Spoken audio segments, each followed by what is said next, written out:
Salve, salve, meus amigos aqui do Café Cultural, tudo bem com vocês? Tenho plena certeza que sim.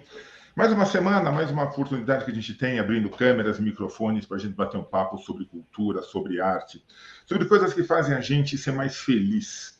E eu não poderia hoje estar mais feliz do que ter essa pessoa, do que ter esse ícone da música, do que ter essa pessoa maravilhosa. E é uma honra, Laura, tenho certeza que é uma honra ter você aqui com a gente no Café Cultural. Quando chegou o teu material que a Sheila mandou, eu falei, nossa, não é possível que eu vou conseguir ter Laura Finocchiaro aqui no meu programa. Estou quase pulando de alegria aqui. Mas, minha amiga, eu vou fazer o seguinte, eu sempre faço uma primeira pergunta para todo mundo, e eu não vou ser diferente contigo, não é que não tem. Você já tem, mas eu quero que você fale para quem, caso tenha alguma criatura nesse planeta, o que eu duvido muito que não te conheça, mas eu quero saber o seguinte, mas é importante, eu quero saber o seguinte, quem é Laura Finocchiaro por Laura Finocchiaro? Tá, bom, em primeiro lugar, muito obrigada, tá, pelo espaço, e porque tu sempre me apoia, porque em outros lançamentos tu me dava, eu já tive resenhas tuas e tal, eu quero agradecer, dizer que isso é fundamental para um artista independente. Legal. Então, prezado ouvinte, eu sou a Laura Finocchiaro, eu sou gaúcha, eu tenho nenhum problema em falar a minha idade, eu tenho 61 anos, dentro desses 61, 40 dedicados à música, sem tirar o pé do acelerador, nunca tirei. E aí, gente, eu, com 9 anos de idade, comecei a estudar música, violão popular, e fui desenvolvendo depois teoria musical, violão clássico, e aí, mas o meu negócio foi mesmo a música popular. E aí, eu tenho uma irmã mais velha que já está no céu, a Lorief, que começou a estudar comigo, mas ela desistiu da MPB e foi para o rock and roll, e através dela eu fui vendo a cultura do rock. Então, eu sou uma artista que foi assim, moldada tanto pela MPB quanto pelo pop rock, o rock assim, raiz, que era aquela época a gente escutava dos anos 70, né? Rock progressivo e o psicodelismo, e aqui no Brasil, Mutantes, Tom Zé, e essa história que, né, enriqueceu o meu imaginário, e eu fui crescendo, vendo Rita Lee, e acreditando que isso tudo era possível, viver de música e fazer música, mas eu não achava que eu ia ser uma artista, mas eu tocava sem parar, e eu era aquela pessoa que nas festas, com os amigos, na adolescência, porque Rede Friends, nos anos 70 e 80, a gente tinha o hábito de se reunir com pessoas, não era por máquinas, e a gente se reunia, pegava uma cervejinha, uma coisinha, e saía cantando em grupo. Então, eram grupos de 20, 30 pessoas que a gente se encontrava para cantar. E eu era aquela pessoa que tocava, eu acho que eu sabia de cabeça, provavelmente todas as músicas boas da época, eu sabia tocar e cantar, e senão eu pegava, que na época tinha Vigu, eram os livrinhos que tinham a cifra. Então, gente, assim eu fui desenvolvendo uma coisa que não existe, e eu fui e eu amava fazer isso, sem intenção nenhuma de ser estrela, ou de ser rockstar, ou de ser artista, simplesmente por amar estar com as pessoas, cantar, ouvir as letras nos tocavam, as harmonias, é uma coisa que a gente tinha a gente era tocado, eu fui movida. Quando eu percebo que depois, quando eu consegui perceber a minha sexualidade, muito do que me tocou, porque eu sou uma pessoa, Rede Friends, assumidamente bissexual, lésbica, ou a letra que você quiser pôr, eu sou uma pessoa que consegui abrir no meu coração a possibilidade de amar um ser humano, tanto feminino quanto masculino. Então, eu não sei que letra que se dá para isso, porque, né? Mas assim, existem todas as letrinhas, numa dessas eu me encaixo. Mas, enfim, eu lembro que o que me despertou foram as poesias, as músicas, que escutava, elas te davam uma... Porque para uma canção boa, praticamente, tem um pouco de filosofia, né? Então, ela te faz pensar. Quando a poesia é boa, ela te desperta, ela mexe contigo. Então, eu fui completamente moldada pela música. Você já estava ouvindo a música Caçador de Mim, que é uma composição do Sai Guarabira, dos anos 80, que estourou na voz do Milton Nascimento, e que fala: preso a canções, entregue a paixões que nunca tiveram fim, manso ou feroz, loucura, eu, caçador de mim. Eu me identifiquei, eu falei, é isso? Então, gente, a gente viveu um privilégio, uma época que a gente ia dançante, a gente se abraçava para dançar, gente. Tu esperava o cara te chamar para dançar, era um pouco machista, mas era o homem que chamava a mulher. E aí, quando encostava um pouquinho mais, nossa, aquilo era um fervor, uma coisa... Aquele choque, né? Aquela energia. É, a primeira vez que um cara, um namorado pegou minha mão, sabe essas coisas que hoje assim banalizaram, gente, mas que são tão lindas e que eu acho que a gente precisa resgatar e mostrar. Sim. Né? Então, aí, pessoal, eu fui construindo essa carreira. Primeiro, iniciou sem saber que era uma carreira, até que um compositor ferrado lá do Sul, que já está no céu, que é o Carlinhos Hartlib, grande compositor e cantor, que era mais do mundo tradicional da música gauchesca, que tem um universo gaúcho muito forte, né, de música. Sim, sem dúvida. E ele me viu cantando numa dessas rodas e falou: ai, não, tu é ótima, tu tem que cantar comigo no meu show. Eu nem imagino, sabe o que é não imaginar ir para um palco? E aí foi, e aí eu fui picada realmente na veia. Aí não tem. Daí não tem. E aí eu falei, eu era tão pretensiosa, que eu falei, tá bom, eu faço. Mas eu já estava começando a compor, eu falei, mas eu quero cantar uma música minha no meio do show. E ele deixou. Então, no meio do show, parava tudo.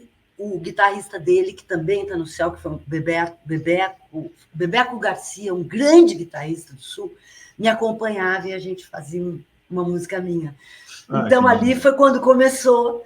Depois veio outro, a banda Tá na Natiriça, me chamou para cantar, depois o Léo Ferlauto, alguns nomes assim que hoje são certos ícones no Sul, e foi indo até que... Ai, gente, eu bati aqui com a mão, tá sangrando. Olha só, coisas que acontecem nas melhores rádios. Ao longo da live.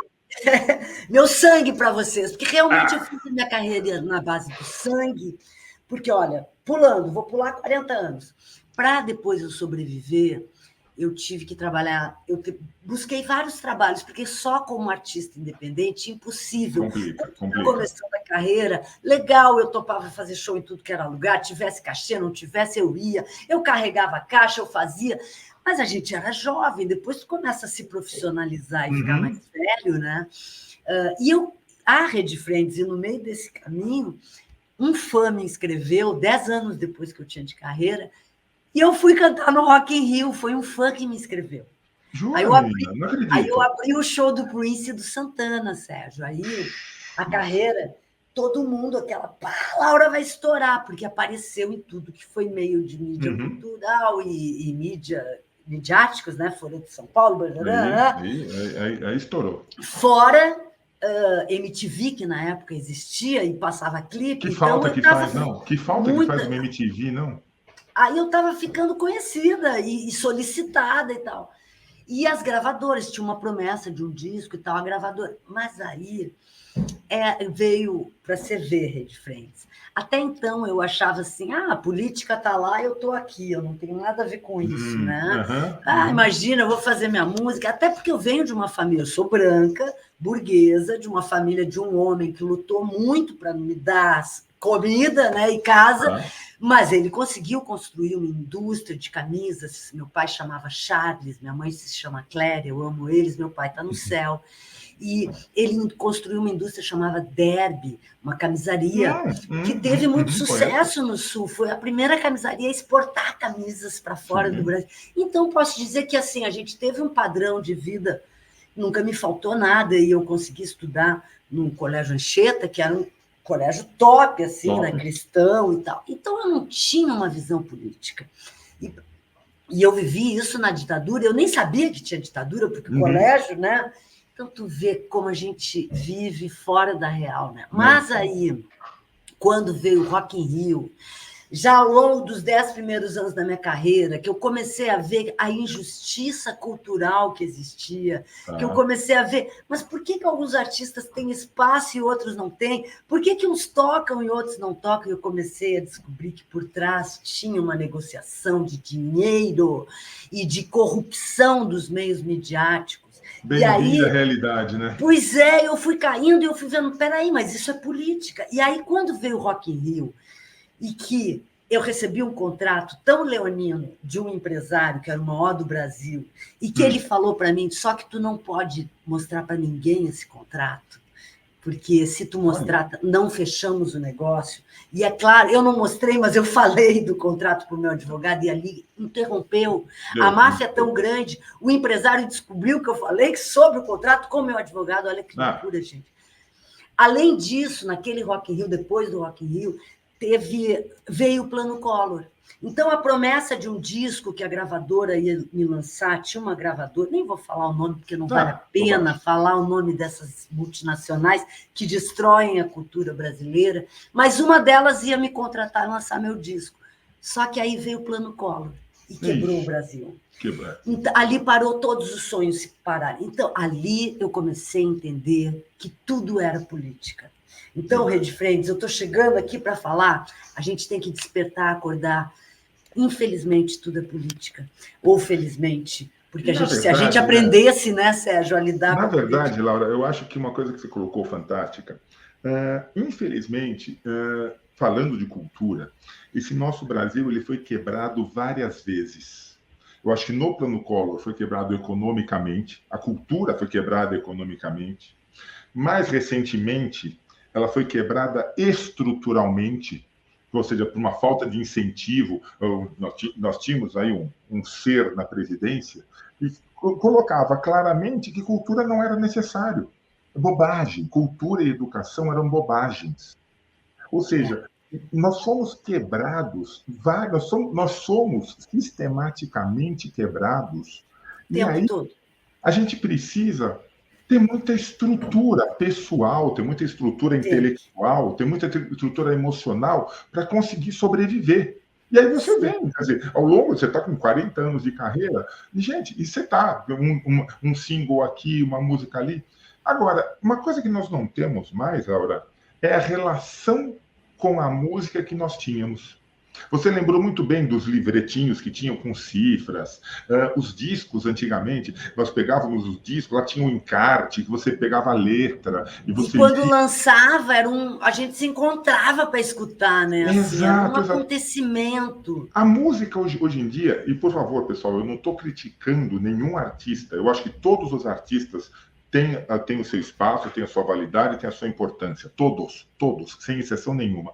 Mas a música hoje está muito efêmera, ela está descartável. Nós não temos mais isso que você falou, nos encontrar para ouvir uma música. Hoje em dia os artistas estão lançando uma música hoje, na semana que vem já lança outra. Mas, Sérgio, olha só, isso tudo é fruto desse mundo globalizado e dessa nova forma que se foi criada de vida. Que, por exemplo, a rede, eu e tu não estaríamos aqui agora se não fosse a internet, a rede, mas tem o lado da banalização, né? Porque, ao mesmo tempo, abre o espaço para todo mundo e todas as besteiras são faladas e tudo. Então, é o bom e o mal, mas fora isso, a questão da gente, por exemplo, uma música no Spotify, a minha obra toda está no Spotify, está nas redes. Se tu escutar uma música minha inteira, do início ao fim, sabe-se lá, se eu lutar muito, daqui a 6 ou meses ou um ano, eu venho a receber 0,01 centavo de dólar pela música. Então, Sérgio, é muito sério, perdeu o valor. Conseguiram destruir o valor da arte, entende? Tudo por causa de números, algoritmos e dinheiro. Então, eu acho que a gente, como ser humano, vivendo nesse momento onde existem 2 conflitos mundiais, que a gente está por um triz de uma terceira guerra mundial absoluta, porque a gente já está na terceira guerra agora, absoluta ainda.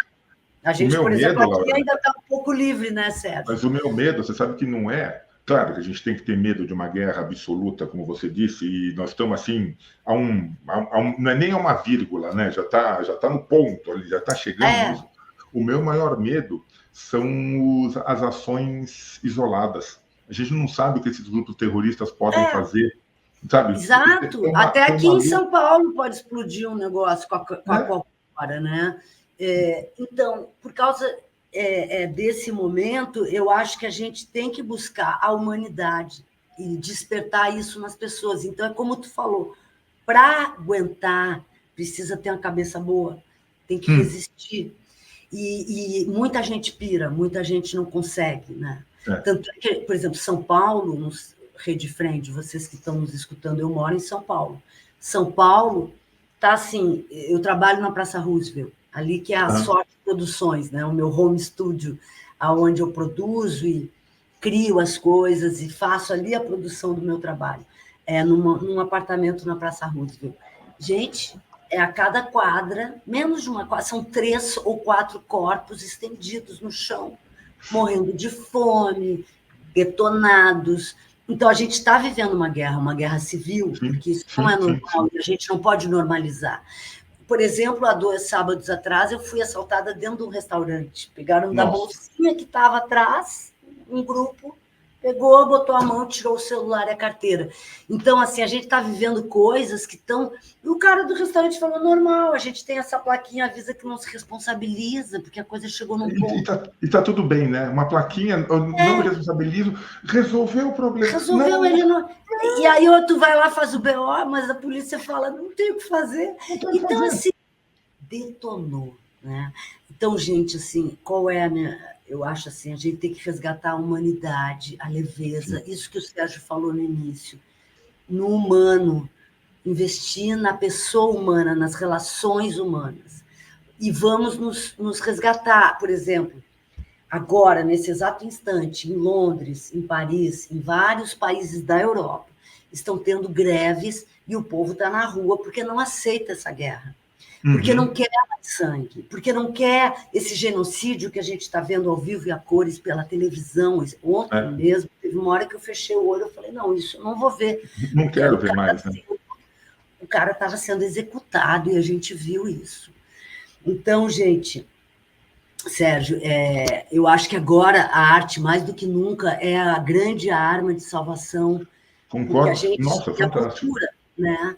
Então, eu tenho essa responsabilidade social e a minha cabeça se tornou assim desde esse momento, lá no Rock in Rio, quando eu percebi que tudo era política e comecei a analisar a política e vi, peraí, mas é um mundo injusto, é um mundo corrompido, nosso meio cultural está corrompido, porque aí eu fiz um disco independente, eu não aceitei o contrato com gravadora nenhuma, fui lá, fiz um técnico me ajudou a fazer, um amigo, e eu consegui fazer um álbum interessante com as músicas que eu cantei no Rock in Rio, chama Laura Finocchiaro, e levei para as rádios, inocentemente, na época, Rede Friends, isso era 1992, e fui levar nas rádios, e os caras das rádios já me conheciam, porque meu nome tinha estourado ali no Rock in Rio, mas eles diziam Transamérica, Jovem Pan, Cidade, Antena 1, Laura, a gente conhece, a gente sabe que tu pode arrebentar e fazer sucesso, mas aí tu tem que pagar, né? Porque só tu vai ganhar dinheiro, a gente não vai ganhar. Eu ouvi, foi assim que eu ouvi, de todas. Então, a Jovem Pan, na época, em 1991, queria 80 mil reais por mês. A Transamérica queria, na época, 40 mil reais por mês. A Antena 1, ou a Cidade, não lembro, queria 20 mil reais por mês. E tinha a tal da Brasil FM, que fala que é nova Brasil FM, né? Ah, não, a gente tem um preço para independente. Imagina, o nosso preço é 10 mil reais por mês. Quase nada. Então, gente, isso é corrupção. É por isso que a Jovem Pan caiu e tem que cair, tem que morrer. E é por isso que Tutinha tem que ser preso. E é por isso que essa gente de rádio que aceita dinheiro tem que ser presa, porque isso é corrupção, porque a gente paga imposto e a concessão é pública. E essa foi a minha bandeira, e aí eu me tornei uma militante da música independente. Nunca paguei jabá, nem nunca aceitei, nem jamais pagarei, jamais aceitarei. E falo aceitar porque eu virei diretora musical de 2001 a 2014, eu trabalhei em 2 emissoras gigantescas. Eu fui diretora musical do SBT e depois da Televisão Record. No SBT, eu fui a pioneira, eu que fui a produtora e a diretora da Casa dos Artistas, e eu que desenvolvi todo o workflow de como fazer música para um reality show, e fiquei 8 anos com o Silvio Santos. Então, eu posso dizer que eu conheço de dentro como funciona uma máquina midiática. E depois a Record me contratou, e eu fui levantar e fazer a Fazenda, e fui eu que desenvolvi o workflow da Record para o programa A Fazenda. Nos 2 eu pedi para sair. Não dava, eu ganhava dinheiro, foi o que me pagou. Se eu estou aqui hoje sentada com esse fonezinho, com esse laptop, é por causa desses trabalhos, né? Nessa casa boa em Santa Cecília. Mas eu tive que pedir para sair, porque a podridão é gigantesca. Não tem como. Então, eu nem vou falar aqui, porque a nossa manhã é uma manhã de cultura, mas é só para o Rede Frente saber que não tem como a gente não ser político, porque tem uma hora que tu tem que te posicionar, como a gente teve que se posicionar diante desse fascista que ficou no poder e que hoje, se Deus quiser, a CPI vai mostrar que ele era o mentor do golpe de 8 de janeiro, que destruiu o Congresso Nacional. Então, a gente vivendo num mundo... A gente chega em pontos que a gente nunca pensou que a gente iria viver, né? Onde cara, vê uma prisão em céu aberto, como é Gaza, com pessoas sendo destruídas, assim como estão sendo agora, nesse exato momento. Então, é tudo muito triste. Eu, por exemplo, eu impactei, eu estou com dor de barriga, enjoo, desde que começou essa guerra. Porque não tem como, né, Laura? É o seguinte... Eu estou absorvendo e eu estou tentando... A própria energia do planeta, a energia que está circulando, a gente não consegue ficar bem. Desculpa. Por mais só se a pessoa estiver alienado, né? Porque se a pessoa estiver um pouco ligada, ela vai sentir a dor do mundo, né? Claro, não tem como. O mundo está passando mal, gente. Nossos irmãos estão morrendo. Outra coisa que eu acho importante falar, que aí ao longo desse tempo eu fui descobrindo, então eu me tornei militante, Rede Frente, tudo para contar quem eu sou. Cantora, guitarrista, produtora musical, arranjadora e tal, produtora de programas e de música, né? Só que aí eu fui me tornando militante. Aí, primeiro militante contra o machismo, depois contra essa política corrompida cultural no Brasil, né?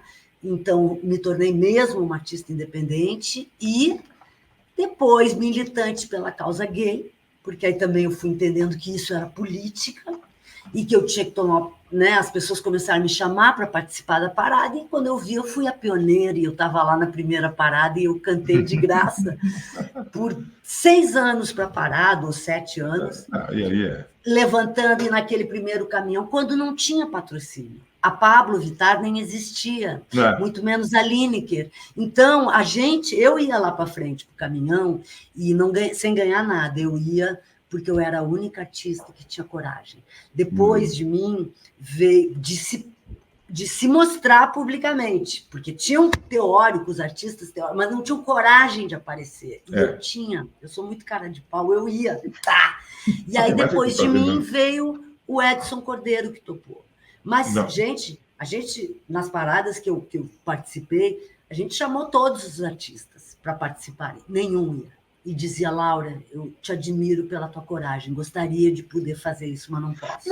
Todos estavam comprometidos com a indústria fonográfica, os que eu chamei, não podiam, porque a indústria não aceitava ainda, a indústria não tinha feito o Pink Money, percebido que existia o Pink Money.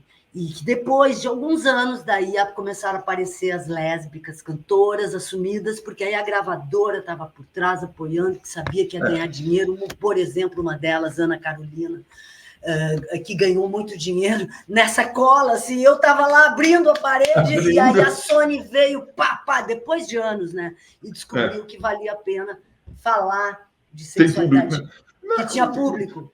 E começou a ganhar muito dinheiro. Aí vieram todas elas se assumiram e eu continuei independente.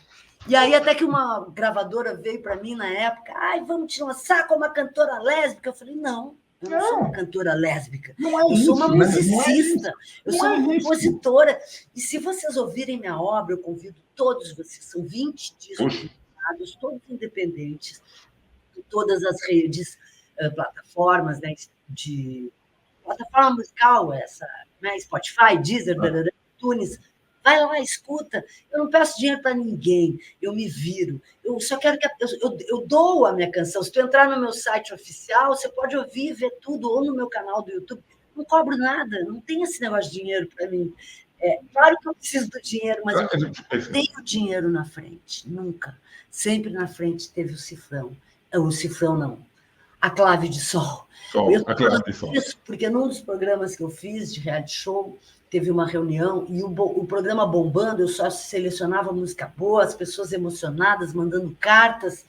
O programa, assim, jornalistas que escreviam se tem vida inteligente na televisão brasileira, é a Laura que está fazendo a diferença, tocando música boa. E eu fiz, porque eu enfrentava as gravadoras, eu não pagava, não aceitava jabá, então eu tocava o que eu queria, as gravadoras pagavam ECAD, eu listava. Mas aí a pressão começou a ficar tão grande que as emissoras não queriam mais pagar o ECAD das músicas que eu tocava, porque eles queriam que eu tocasse as músicas que eles queriam, né? Então foi nesse rolo que eu saí do SBT e nesse rolo que eu pedi para sair da Record, porque aí, se não vai pagar ECAD para eu tocar e fazer uma seleção classe A, então, meu bem, bota qualquer um, porque a Laura não vai fazer qualquer coisa. E aí... Então, é tudo isso que eu enfrentei. E eu fui ameaçada de morte nesse trabalho, minha casa foi assaltada e eu tive muitos inimigos, porque, Rede Friends, você ser ético, você ter dignidade, você ter coragem, você paga um preço bem alto por isso. Mas eu posso dizer que vale a pena, porque a gente é livre, que a gente se torna livre. E essa vida não existe mais nada melhor do que ser livre. É o tipo da coisa, né, Laura? Acho que você coloca a cabeça no travesseiro, você pode talvez não dormir de preocupação com o que está acontecendo no mundo, mas interiormente você está bem. Porque eu garanto que tem muita gente por aí que bota a cabeça no travesseiro e não dorme. Deve ter, né, Sérgio? Porque a sujeira que esse pessoal faz, né? Nossa, não pode dormir. Laura, me diga uma coisa. Fala, Sérgio. Qual que é a importância da gente falar de mulher na música e falar de relacionamentos na música? Porque hoje em dia, como a gente já comentou, a música está descartável. Mas, ou seja, não está criando esses relacionamentos. E a tua música fala muito do universo feminino, independente de lésbico, não, do universo feminino em si. Fala muito das relações. Como você vê a importância disso, da gente expressar isso na música? Sérgio, tu é um homem sensível, tu é um homem mulher, né? Digamos, com alma de mulher. Agora, infelizmente, o planeta é machista. Absolutamente, as culturas são todas voltadas para esse... Não era assim, né? Antigamente existia o matriarcado. A mulher era o centro, mas com a industrialização do mundo e tal, que foram mudando os conceitos, o homem passou a ser o centro. E, a partir disso... as mulheres foram segregadas, então eu, como artista, preciso me defender. E assim, a gente precisa, então, falar da mulher. A mulher é o centro de tudo, a mulher é quem gera a vida, né? Então, a mulher tem uma capacidade, uma elasticidade que o homem não tem. Então, o planeta precisa das mulheres. E eu acho que agora a roda está girando e o poder vai voltar, o centro vai ser a mulher, porque a mulher está mostrando que tem um pouco mais de capacidade de equanimizar a situação, de equilibrar. Parece que a mulher não tem tanta violência quanto o homem, né? Não sei, eu acho que... Então, a gente está num momento que a gente precisa equanimizar, equilibrar coisas que foram detonadas e muito injustas. Então, por exemplo, a mulher, a questão racial. Agora a gente está vivendo essa política de acertar o passado, de corrigir o erro das colonizações, do que fizeram com os povos indígenas, com os negros, né? Toda a segregação com as mulheres, os LGBTs que morrem todos os dias morrem, né? O maior genocídio É no Brasil? É no Brasil, de pessoas LGBT. Na verdade, às vezes, eu acho que o assassinato mesmo, a morte, claro que isso choca, mas a falta de respeito, para mim, você sabe que choca muito. Sabe, quando eu vejo a falta de respeito para com o ser humano, independente da sua orientação, independente do gênero, independente do que for. Gente, você tem que respeitar uma relação. Um ser humano tem que ser respeitado. E tudo isso é uma falta de respeito pela vida. E eu acho que na música, a gente precisa mostrar cada vez mais isso. Pois é, então, eu ainda acredito na poesia. Ontem eu recebi uma coisinha de um amigo, aqueles zapzinhos que dizia: a música é a arma do futuro. Eu adorei isso. É a grande arma do futuro. Talvez seja mesmo. Porque a música é capaz de transformar. A poesia é a... Por que cortam? Por que esse nosso governo passado inonimável, né? Não sei como quis cortar livros das bibliotecas. É porque a sabedoria, o conhecimento liberta. Dá poder. A modifica, a poesia transforma. Eu não falei para vocês que eu me descobri como ser humano através das poesias, das músicas, né? Então, quando lá atrás, nos anos 70, isso tudo é muito importante, faz a diferença. A gente é um sistema, né? De espírito, mente e corpo.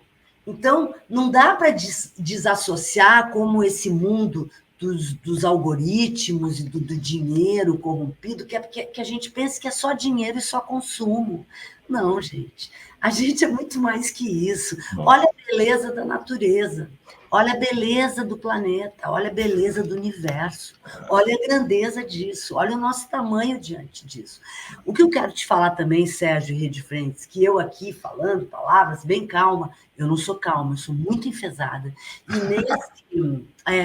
porque eu sou ariana e com 40 anos de carreira sempre independente, como eu falei para vocês, eu me tornei uma militante, então eu tenho uma revolta grande com relação ao sistema capitalista, cultural que se formou e devastador, né, no mundo e no Brasil.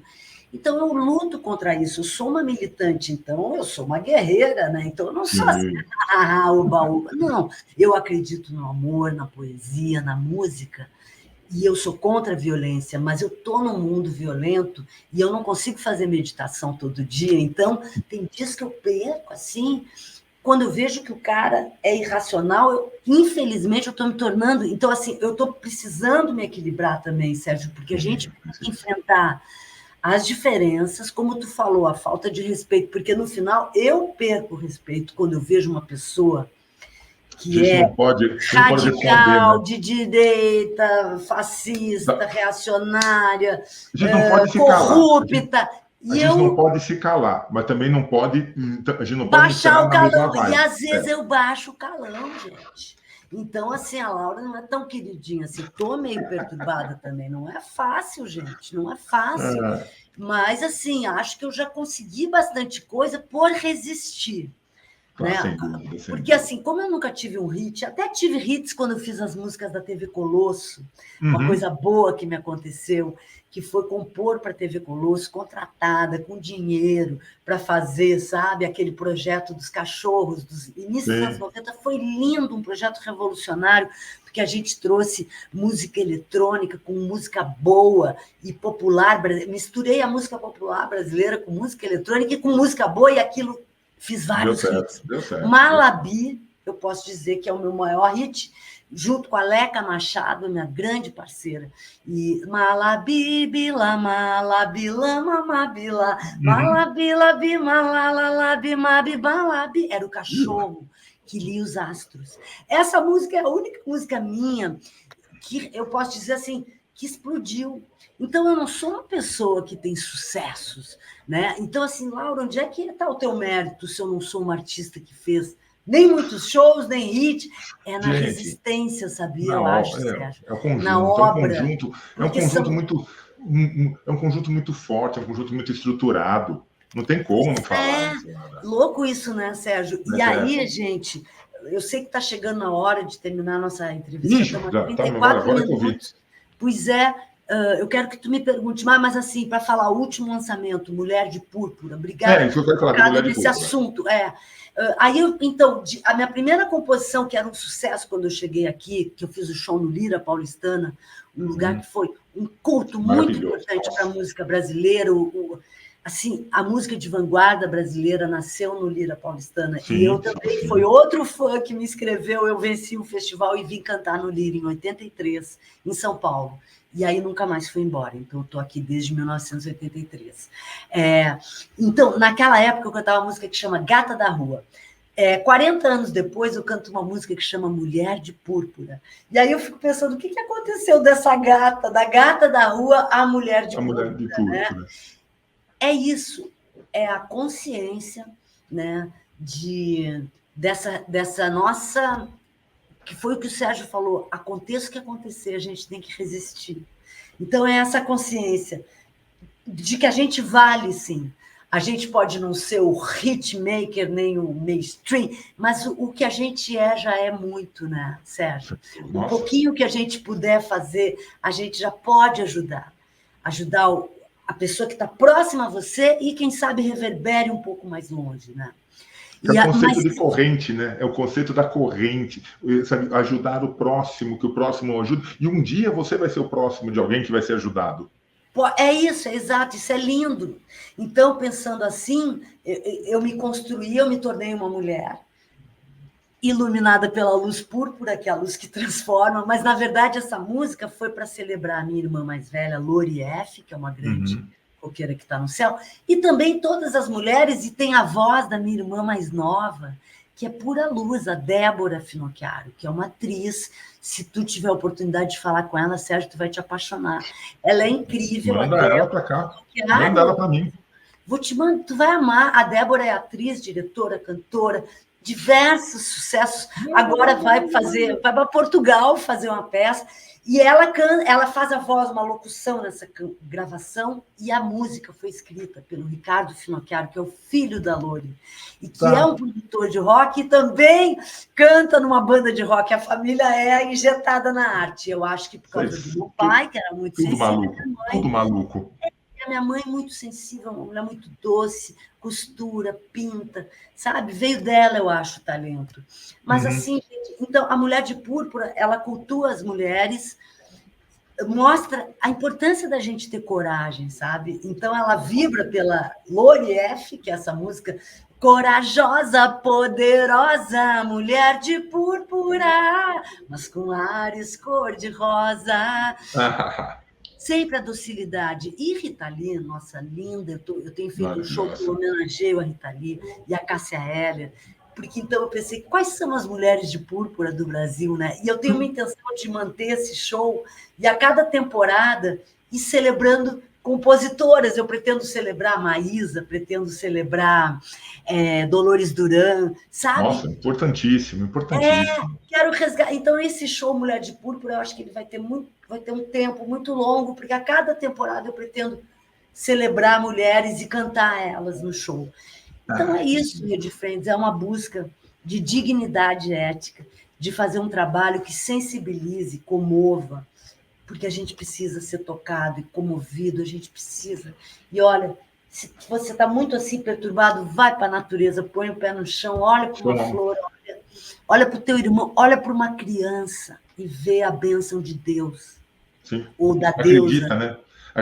né? Acredita que, independente de Deus, de deusa, de como você chamar, na verdade está aqui dentro.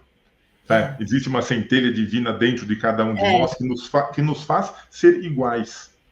E aí, iguais e diferentes, né? Iguais e diferentes, assim, iguais na essência, diferentes na peculiaridade, e a gente tem que somar. Se a gente não somar...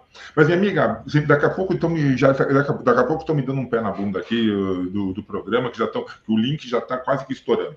Mas, Laura, eu quero, primeiro, te agradecer demais. Convidar as pessoas, como você disse, conheçam Laura Finocchiaro. Não precisa... Qual que é o Instagram, qual que é o Facebook, só colocar Laura Finocchiaro nas redes, você encontra. Você encontra as músicas, você encontra a carreira, você encontra a obra, você encontra as letras de Laura Finocchiaro. Eu acho que conheça. O meu convite aqui para você que está nos ouvindo, conheça Laura Finocchiaro. Eu tenho certeza que você vai começar a se entender um pouco melhor. Ai, que legal. Sérgio, não é entender a Laura, não é entender a Laura. Você tem que se entender. Porque ouvindo Laura, você se entende, aí você vai começar a ter umas emoções diferentes, como Ai, eu que na minha lindo. vida inteira eu sempre tive. Ai, que lindo, você está vendo, Rede Friends? Olha, receber esse elogio é a prova de que vale a pena. Vale a pena. Vale muito. Então, vale a pena ser ético, vale a pena a gente tentar ser o melhor que a gente pode. Vamos dar o nosso melhor para esse mundo, né? Tem uma música que eu queria encerrar aqui. Por Assim, favor, amigo. Esse mundo tá perdido, então ninguém pode negar. Então junta todo mundo que é pro mundo melhorar. Então junta todo mundo que é pro mundo melhorar. É isso. É isso aí. Todo mundo pro mundo. E temos que nos juntar, porque só juntos que a gente consegue melhorar tudo. Laurinha, obrigado, meu anjo. Muito obrigado. Continue, permaneça. E, por favor, tendo coisas novas ou tendo coisas velhas, não interessa, volta aqui para bater um papo com a gente. Coisa linda. E eu vou te passar a Débora, tu vai te apaixonar. Com certeza. Tá? Faço questão. Sérgio, parabéns pelo teu trabalho. Obrigada, Mega Brasil, pelo trabalho, pela luta de resistir e de fazer cultura e dar boa notícia. E eu vou seguir vocês, vou te seguir mais, Sérgio, vamos ficar conectado. Um beijo para vocês, que a gente siga e consiga trazer mais paz para cada um de nós e para esse planeta que está precisando que esse conflito cesse o mais rápido possível. Nem fala. Meu anjo, um grande beijo no teu coração. Muito obrigado. Beijo. E a você que assistiu, tenho certeza que adorou. A gente volta logo com mais bate-papos tão gostosos como esse. Tchau, Laurinha. Obrigada, valeu. Obrigado. Obrigada, valeu.